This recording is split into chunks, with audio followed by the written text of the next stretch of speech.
ඩයින්සොරියන් බඳ වී ගියේ කෙසේද? ඩයින්සොරියන් බඳ වී යම් පතව ඉතිහාසයේ සිදු වූ විශාලතම අභිරහස් වලින් එකක. මීට වසර මිලියන 66කට පෙර මෙම දැවැන්ත ජීවන හදිසියෙම අතුරුදහන් වූයේ ඇයි? ඩයින්සොරියන් වසර මිලියන 150කට වැඩ කාලයක් පතුවේ ආධිපතියේ දැරිය. ඔවුන් විවිධ පෙරමණවලින් හෝ හැඩවලින් පැමිණි අතර සෑම පරිසර පද්ධතියකටම පහි අනුවර්තනය විය. ඔවුන්ගේ සවර්ණමය යුගයේද ඩයින්සොරියන් ආහාර දැමේ ඉහළින්ම සිටි අතර ඔවුන්ගේ පැවතීමට කිසිදු තර්ජනයක් නොතිබුණ. එහෙත් සියල්ල වෙනස් වේ. මීට වසර මිලියන 66කට පෙර පතුලයට විශාල ගොරහකයක් කඩා වැටුණා. මෙම සිදුවීම ඩයින්සොරියන් ඇතුළු ජීවන්ගෙන් 75% පමණ වැඳ යාමට හේතු විය.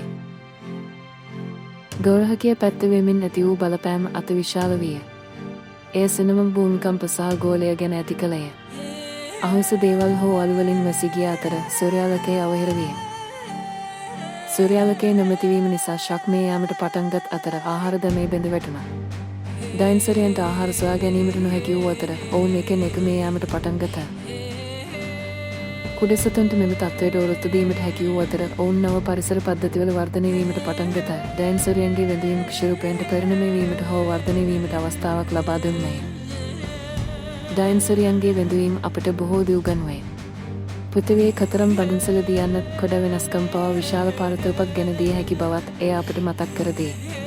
මම සිදුවීම් ගැන තව දැනගන්න පොත කියවන්න, කොතකාගාර බලන්න, අනිත් අය එක්කොත් මේ ගැන කතා කරන්න.